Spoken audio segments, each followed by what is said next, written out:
In terms of the Prime Minister and Dominic Cummings, my view is that they should come to the same conclusion. I don't say this with any relish. And people who have listened to me standing here day in and day out will have heard I have tried, because I don't think party politics has any place in the dealing with this crisis. I've tried very hard not to indulge in that at all, be it I've been provoked or asked to do so in some of the questionings from time to time.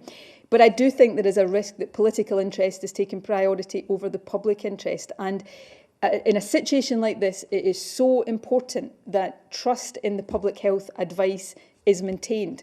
And actually, it becomes more important as we go into later phases of this, because we will move from a situation where it's less the letter of the law that is telling people what to do and more guidance and appeal to people's judgment. And therefore, to have that trust in what we're asking people to do and why we're asking them to do it is really, really important. So, the decision around Dominic Cummings is not for me. I've faced these decisions and I've set out clearly the considerations that were in my mind then. But I hope that the Prime Minister does reflect again on the situation and comes to a different conclusion to the one that he did yesterday. Even getting out for a 10-minute walk.